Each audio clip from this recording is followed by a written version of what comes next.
আসসালামু আলাইকুম, welcome back to another video. আশা করছি সকলে ভালো আছেন। সুপ্রিয় দর্শক, আজকের ভিডিও হচ্ছে তোশিবা 25 এডি অথবা তোশিবা 25 এ মডেলের যে মেশিনগুলো রয়েছে, এরকম যে মেশিনগুলো রয়েছে সেই মেশিনগুলো অনেকেই পুরাতন কিনতে চায়, ঠিক আছে। যারা নতুন দোকানদার, বিশেষ করে যারা নতুন দোকানদার, তারা এরকম পুরাতন মেশিনগুলো কিনে। তো পুরাতন মেশিনগুলো কিনতে গেলে আমাদের কি কি দেখতে হবে, কি কি চেক করতে হবে, এরকম মেশিনগুলোতে যদি আমরা ভালোভাবে চেক করে না নিই তাহলে আমাদের পস্তাতে হবে এবং একটা লোকসানে পড়বো আমরা, ঠিক আছে। আমাকে অনেকেই কল দিয়ে বলছে যে আফসার ভাই, পুরাতন মেশিন কেনার সময় কি কি চেক করে নিব আমরা।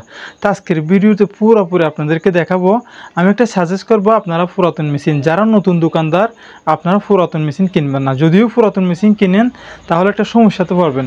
অনেক সময় দেখা যায় কি, পুরাতন মেশিন কিনতে গেলে 1,00,000 কপি শেষ হওয়ার পরে তারা সেল করে দেয়। সেল করলে 1,00,000 কপি যখন হয়ে যায় একটা এরকম মেশিনে, তখন 1,00,000 কপি হওয়ার পরে অনেকটা খরচের পূজা আছে, ঠিক আছে। খরচ বলতে ড্রাম চেঞ্জ করতে হয়, ইউনিট ড্রাম চেঞ্জ করতে হয়, বিভিন্ন সময় দেখা যায় কি টোনার চেঞ্জ করতে হয়, আর অনেক সময় দেখা যায় কি সেখানে বিভিন্ন ধরনের কালি, অনেকগুলো অপশন চেঞ্জ করতে হবে, গিয়ার, হ্যাঁ, এগুলো চেঞ্জ করতে করতে মোটামুটি হিট রোলার এরকমগুলো, এগুলো চেঞ্জ করতে করতে আপনার অনেক টাকা খরচ হয়ে যাবে। সেই জন্য আমি আপনাদেরকে বলতে চাই, যারা নতুন, আপনারা নতুন মেশিন নিয়ে শুরু করবেন, পুরাতন মেশিন নেবেন না। পুরাতন মেশিনগুলোতে অনেক বেশি খরচ আসবে, যে খরচগুলো আপনাদের নতুন অবস্থায় বহন করাটা অনেক কঠিন হয়ে যাবে। তো আজকের ভিডিওতে আমি আপনাদেরকে একটা করে দেখাবো, যাতে করে কোনো ধরনের সমস্যাতে সম্মুখীন না হন। আরেকটা কথা বলি, যেমন আপনারা যখন মেশিনটা কিনবেন তখন আপনাদের অবশ্যই কী করতে হবে, 1,00,000 কপি হয়েছে কিনা সেটা দেখবেন, ঠিক আছে। একটা মেশিনের মধ্যে 1,00,000 কপি যদি হয়ে যায় তাহলে সেটা আর কিনতে যাবেন না, সেটার মধ্যে খরচ বাড়বে, ঠিক আছে। আর যদি 1,00,000 কপির এদিকে থাকে তাহলে কিনলে কোনো সমস্যা নেই, তাহলে সেটা কিনা যায়। মোটামুটি একটা ভালো দিক, আমি মোটামুটি 9টা অপশন বলবো, 9টা ধাপ আপনাদেরকে দেখাবো। 9টা ধাপ থেকে 1 নম্বর ধাপ হচ্ছে মেশিনের কপি কাউন্ট। যেমন একটা মেশিনে কত কপি হয়েছে সেটা চেক করবেন 1 নম্বরে, ঠিক আছে। সেটা চেক করে যদি 1,00,000 কপির নিচে হয় তাহলে সেটা আপনারা মোটামুটি একটা ভালো রেজাল্ট পাবেন। যদি বাইরে হয় তাহলে এটা ইয়েতে রাখবেন আর কি, ঠিক আছে। তারপরে দেখবেন কপির কোয়ালিটি টেস্ট। যেমন একটা মেশিনে 2 নম্বরে আর কি, 2 নম্বরে আমাদের ফটোকপি কীরকম আসতেছে, সেটা কি দাগ দাগ আসতেছে নাকি কোনো ধরনের ঝাপসা আসতেছে, সেটা চেক করতে হবে। সেটা চেক করার জন্য আমাদের কি করতে হবে, ছবি, যেমন মানুষের ছবি আছে না, সেরকম ছবি দিয়ে দেখবেন। এরকম লেখা কাগজ দিয়ে দেখবেন না, একটা ছবি এখানে বসিয়ে, গ্লাসে বসিয়ে আপনারা ছবি কাগজ দিয়ে সেটা ট্রাই করবেন। ছবি কাগজে হলে কি হয়, ফুল কালিগুলো আসবে, যেমন দাগ দাগ, সেগুলো দেখা যাবে, বুঝতে সহজ হবে, ঠিক আছে। তারপর আমরা দেখব 3 নম্বরে ড্রাম ও টোনারের অবস্থা, ঠিক আছে। তো ড্রাম ও টোনারের অবস্থাটা আমরা এখানে দেখব। তো আমরা ড্রামটি চেক করব। মেশিনের এই ঢাকনাটা খুলবেন, খুলে এভাবে করে খুলে, তারপরে এই ভিতরে যে একটাই আছে আপনাদেরকে দেখাই, এই জায়গাতে, ঠিক আছে। এই জায়গাতে আসলে ভালো করে দেখা যাচ্ছে না, আপনারা কোনো একটা টেকনিশিয়ানকে নিয়ে যাবেন, সেখানে ড্রাম, যে ড্রামটা আছে টোনার ড্রাম, এই যে এই ড্রামটা চেক করে দেখবেন সেখানে কোনো দাগ দাগ দাগ দাগ আছে কিনা, ঠিক আছে। তারপর আমাদের কি করতে হবে, তারপর হচ্ছে 4 নম্বরে স্ক্যান গ্লাস ও কভার। এই যে দেখুন স্ক্যানারের যে গ্লাসটা আছে সেটা কোনো দাগ দাগ পড়ছে কিনা, কোথাও কোনো স্পট আছে কিনা, ফেটে গেছে কিনা, ফাটল ধরছে কিনা এই গ্লাস। তারপরে এগুলো একটু ওপেন করে দেখবেন, কোথাও ভাঙা ভাঙা আছে কিনা সেটা দেখবেন। তারপর আমরা কি দেখব, পেপার ও ফিডার সেট। যেমন আমরা এখানে যে পেপারটা লাগাই, তারপর এখানে যে পেপার ফিডারগুলো রয়েছে, স্ট্রেগুলো রয়েছে, এই যে আপনারা এগুলো একটু চেক করে নেবেন, এখানে কোনো ধরনের সমস্যা আছে কিনা, ঠিক আছে। এখানেও যদি কোনো ধরনের সমস্যা থাকে তাহলে সেটা তাদেরকে বলবেন, ঠিক আছে। এগুলো দেখে নেবেন চেক অবস্থায় করে কতটুকু ভালো আছে, এটা এভাবে করে খোলামেলা করে দেখবেন। এই সাইডের বাহিরে রয়েছে, এই সাইডে যে লিগেল অপশনের এটা আছে, ঠিক আছে, এগুলো টেনে টুনে দেখবেন, ঠিক আছে। কোথাও ভাঙা আছে কিনা এগুলো দেখবেন, দেখে তারপর তাদেরকে ইয়ে করবেন, ঠিক আছে। তো আপনারা এগুলো দেখবেন, এটা দেখার পরে তারপর কি করবেন, ইলেকট্রিক্যাল ও ডিসপ্লে, ঠিক আছে। ইলেকট্রিক্যাল ডিসপ্লে বলতে এখানে দেখতে পাচ্ছেন একটা ডিসপ্লে, ঠিক আছে। এই ডিসপ্লেটার মধ্যে কোনো ধরনের সমস্যা আছে কিনা সেটা দেখবেন, যদি কোনো ধরনের সমস্যা থাকে তাদেরকে বলে দিবেন, ঠিক আছে। এটা যদি আপনি না বুঝেন, কোনো একটা সাথে টেকনিশিয়ানদেরকে নিয়ে যাবেন অথবা পুরাতন একটা দোকানদার নিয়ে যাবেন, যাতে করে ভালোভাবে বুঝে, ভালোভাবে দেখে শুনে নিতে পারে, ঠিক আছে। তারপরে এখানে আরও কিছু ব্যবস্থা রয়েছে, যেমন সফটওয়্যার, ঠিক আছে। তো আরেকটা কথা বলি আপনাদেরকে, আমরা এখানে A4 পেপার, লিগেল পেপার, ঠিক আছে, এখান থেকে সম্পূর্ণ পেপারগুলা যত রকমের সাইজ আছে মোটামুটি সব সাইজ আমরা কি করব, এখানে দিয়ে দেখব, ফটোকপি করে দেখব, ঠিক আছে, সব সাইজ থেকে ফটোকপি হয় কিনা। মূলত A4, লিগ্যাল, ঠিক আছে, A3, এই 3টে সাইজে দেখলে হয়ে যাবে। মোটামুটি কোথাও বাঁচতেছে কিনা, কোনো পেপার আটকে যাচ্ছে কিনা সেটা আমরা দেখে নিতে পারবো, ঠিক আছে। তারপর তার থেকে আমরা জানবো যে কি, তারপর তার থেকে আমরা কিছু হিস্টোরি জানবো।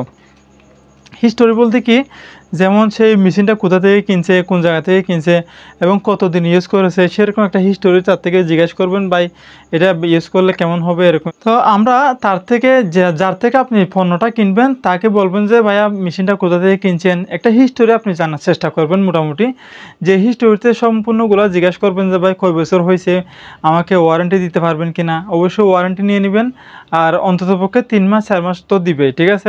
উনি তো আর কোম্পানি না, যার থেকে সেকেন্ড হ্যান্ড মেশিনটা কিনবেন সে তো আর কোম্পানি না আপনাকে একটা ওয়ারেন্টি করবে, সেটা আর দোকানদার না।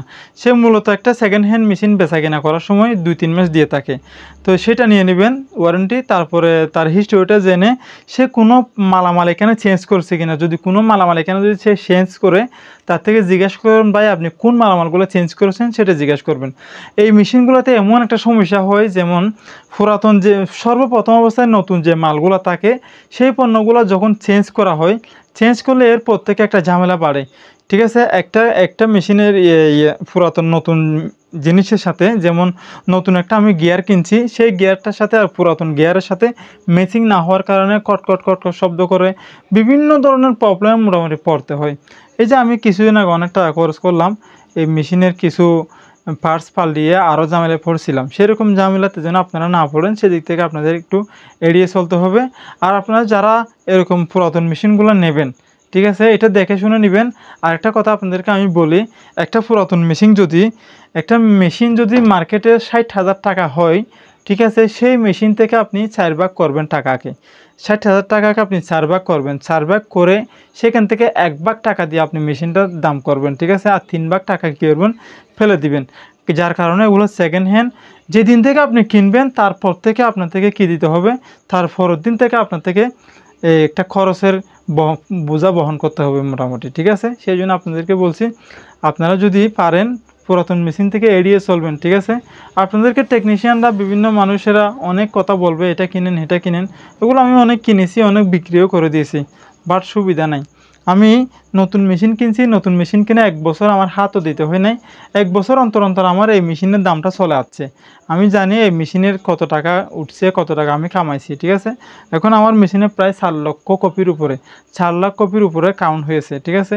এই মেশিনের দামটা ওঠানোর পরে আরও কিছু টাকা আমি এখন এই মেশিনটা লাভের উপরে, লাভ বলতে আমার কোনো এখানে পুঁজি নাই, আর আমি লাভের টাকা আমার যা আরাংটা গিয়েছিলো, যেটা আমার পুঁজি গিয়েছিলো, সেটা তুলে ফেলছি। তুলে ফেলার পরে তারপরেও যে এখন যে অনেক খরচ টানতেছে, খরচ টানলেও আমি একটা মনকে বোঝাতে পারি যে মেশিনটা তো অনেক দিন হয়ে গেছে, 5-6 বছর হয়ে গেছে, বাট নতুন মেশিন কেনা পর্যন্ত এটা চালাচ্ছে আর কি, ঠিক আছে। সেই জন্য আপনাদেরকে সেকেন্ড হ্যান্ডগুলো যারা বিক্রি করে দেয়, তারা নতুন একটা আপডেট মেশিন নেয়, অথবা সেই জন্য বিক্রি করে ফেলে।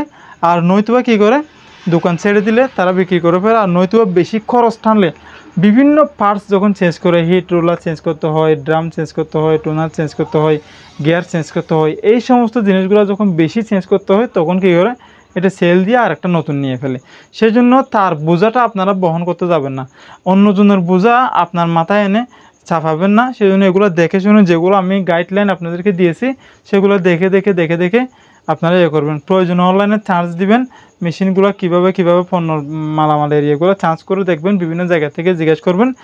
কিনতে যাওয়ার সময় পুরাতন একজন লোক নিয়ে যাবেন, সেটা কম্পিউটার দোকানদার হোক, অথবা বড় ভাই হোক, অথবা যে কোনো একজন জানে এই মেশিন সম্পর্কে জ্ঞান আছে, তাদেরকে নিয়ে যাবেন। তা সেই দেখে শুনে সবগুলো চেক করে নিতে পারবে। তাহলে আপনারা বুঝতে পারছেন সেকেন্ড হ্যান্ড জিনিস কেনার পূর্বে আমাদের কি করতে হবে। পরিশেষে আমাদের এই ছোট্ট চ্যানেলটি সাবস্ক্রাইব করবেন, পাশে থাকা বেল আইকনটি ক্লিক করে আমাদের চ্যানেলের সাথে থাকবেন। আসসালামু আলাইকুম ওয়া রাহমাতুল্লাহি ওয়া বারাকাতুহু।